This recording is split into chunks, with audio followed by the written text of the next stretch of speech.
Hello, welcome back to the basement of Accidental Theatre. We are down here in what we call Studio One, and I am with Liam, who is son Zept, who will be back in our theatre next week for Handmade Music, which is the first of a series of special experimental music nights brought to you by Move On Music, Sark, and ourselves here at Accidental. So we're literally sitting underneath where you will be playing next week. So Liam, who are you and what do you do? You led on to a little bit of it. I'm Liam McCartan. I make music as son Zept. For the past while, it's been very experimental, strange, electronic-y music type stuff. And over the past few recent years, when I haven't released something since 2020, everything has started to morph and turn into a more conceptual type compositional affair. And handmade music's going to be the first time a lot of people hear this music. So that's quite exciting for me anyway. Yeah, it's going to be fantastic. So handmade music, whenever I think Moving On Music probably got in touch, what came through your mind about this new kind of night that's happening? Were you excited about it? Was this just another opportunity to perform, first opportunity to perform some new work? What was kind of, what came to mind? First thing that came to mind was that if it was a gig I wasn't even playing at, I'd want to be at it because it's like with Cube Ensemble and Barry, like I'm already fans of what they do, and just the kind of ethos of the night as well. That it's like short, punchy sets. It's a nice, it's bring your own, and you'll know that the crowd that'll go to it are going to be a bunch of music fans because of the experimental nature of it. But with that as well, it was the first time that me and Aga Olek, the violinist, that I'm playing with that night, it's the first time we're ever going to be able to perform the work that we did. Our collaboration came out of COVID. It came out of the isolation. Aga, funny enough, just reached out to me. I can't remember when. It might have been May 2020. Looking to do something similar to what I was already doing, this experimental electronica, like genre deconstruction type stuff. She wanted to take her music in that kind of direction. She makes music as Pin Sleep, which is a more like electronic focus combining with like the violin and a lot of effective violin, folk music type thing, all mashed together in her own little style. And when she proposed to work with me then, her kind of inclination was, let's make it more electronic, let's see what you can do, maybe beat wise, let's go strange and odd. But in all honesty, I wasn't feeling that. It may have been the COVID isolation thing, it may have been the fact that I'm not going to be able to get out anywhere, hear this with rhythm, get out a big sound system. My mind wasn't there. We were all isolated, it was all locked down. I started to hear different kind of things in my mind. I was reading a lot about the history of like witch trials. It was mainly the English witch trials because I was very into an act called Demdike Stare, which I think they're named after an English witch, and they're an experimental, odd electronic act that plays with like library music. They're very good. You should check them out. But when I was listening to that, I kind of want to get into like, maybe I'll get something into that kind of concept. I'll read into the Irish witch trials and like the what happened, like Michael Cleary, who killed his wife. There's a lot of dark stories in Ireland, but what I found out even darker in Poland, there's a margin of error of how many women they actually think were killed in the witch trials of a couple of, I think of 10,000. They're not sure if it was 3,000 or it's 13,000. Wow. So it's this all was in my kind of mind while she was sending ideas over to me with the violin, and I was like, I kind of want to make this a concept, a story, a tale, like an album that goes through this feeling of conspiracy and fear and power that's kind of attached to like the witch trials, but also reflected on the other way, where the idea of magic is the idea of like self-made power and why everyone's afraid of that. Like, why a man back in the day would be afraid of a woman being able to make power herself. If she doesn't have money, if she doesn't have, rule, she is magic. She's a witch. It's this kind of inspired a lot of tracks and made for a very dark album. But I really love that kind of stuff. It's much more composed. It's very neoclassical. But it still then goes dark into that electronic heavy element. I think it'll sound great here. Brilliant. So it's going to be it's part of an album launch, or no, it's not really a launch. It'll just be the first time it'll be heard in its kind of entirety, and we're still like. But straight afterwards, about a month later, you're launching it. Is that right? Or are you launching something else? That's a different thing. Oh, something else. See, that's Zept, me on my own. That's with a label in Madrid called Analogical Force, and funny enough, there's a concept behind that too.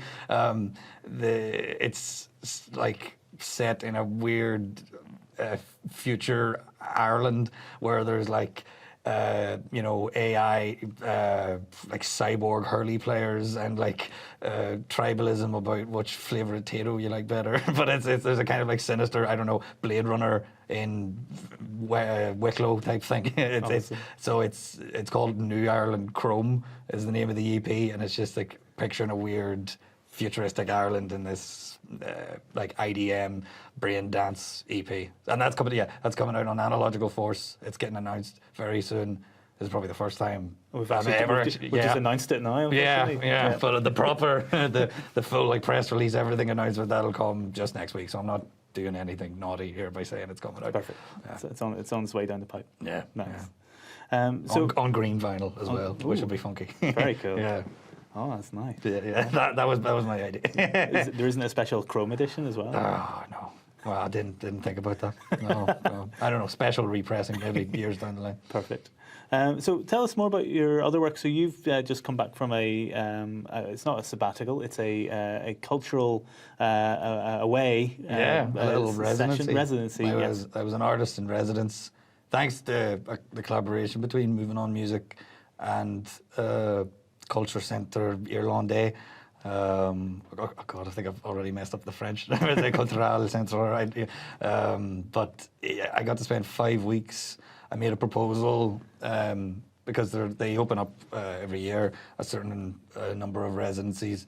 They can do it. Some were for poetry, visual arts, filmmaking. So and there was one for one musician out of the north was allowed to go. I think was the requirement thing for mine, and I made a proposal that I'll go over and make an album that's inspired by, but also constructed out of like the recordings that I'm going to be making around Paris. So I started to record the sounds of the trains while you're inside them, and certain ones, I think it was the 7E, maybe, it sounds like a banshee. Like there's something wrong with the rail on it, but it just hums this crazy harsh like.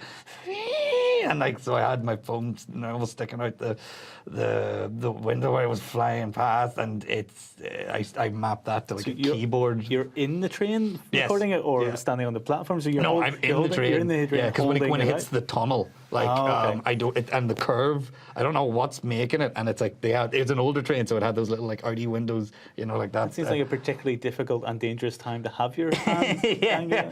Well, funny enough, so another thing that happened, like I didn't know this, but in France, the first Wednesday of every month at 10 a.m. they test their like air raid sirens.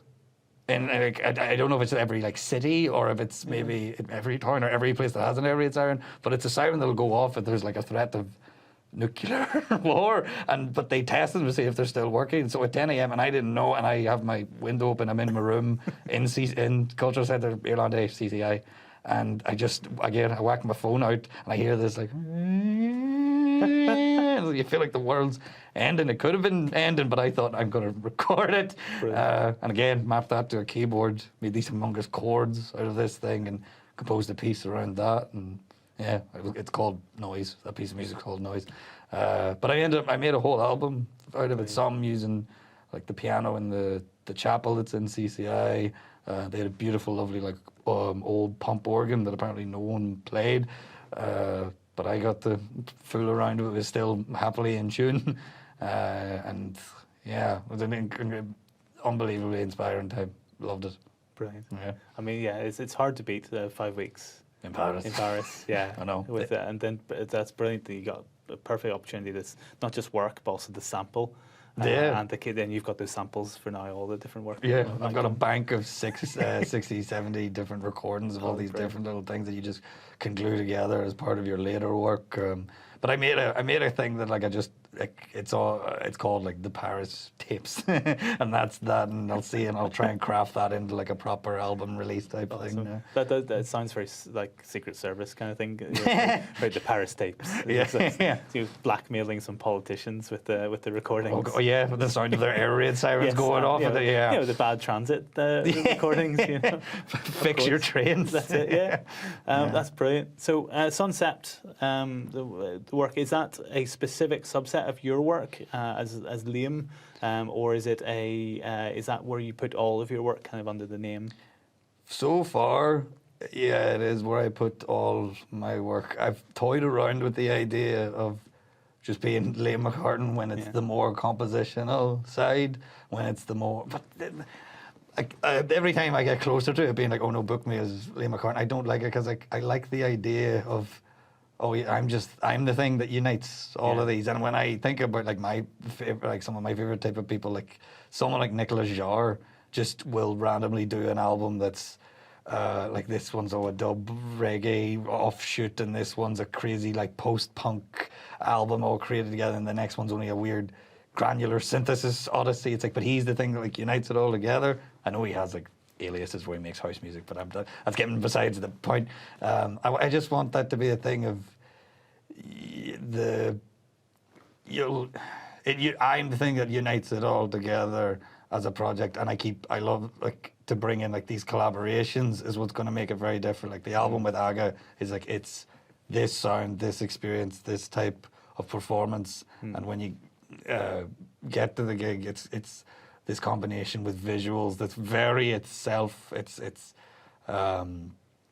dark, it's mysterious, and I don't want to give too much away. Well, it's going to be performed in complete darkness. Yeah. Apart from the visuals. Yeah, the visual. Yeah. Give it even more mysteries. Yeah. It's the visuals. Yeah. Which I suppose, most shows are performed with visuals of some sort anyway. Yeah. Maybe a bit too wide a concept. Yeah. But yes, so it's complete darkness apart from the kind of the video. Yeah. So it'd be a complete, not just experimental music, but almost an experimental performance in some ways. That kind of.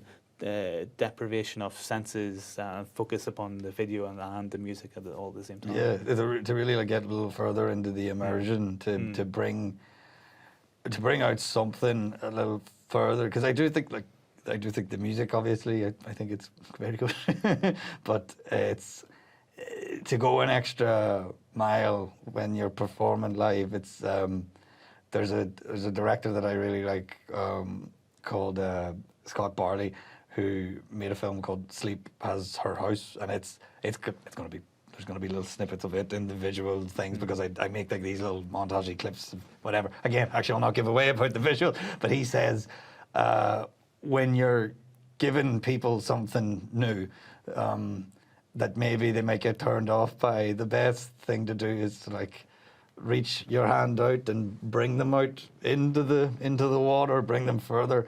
And then once they realise that their feet aren't touching the ground anymore, that's actually when you let go. And then they realise, like, oh no, I can float. It's okay. Why was I afraid of the water before? It's like, this is maybe, with the visuals, this kind of thing. It's like, okay, come on, there's an element we can all like cling to, but it's giving this extra level of meaning that I think suits with what I'm trying to do in the music alone.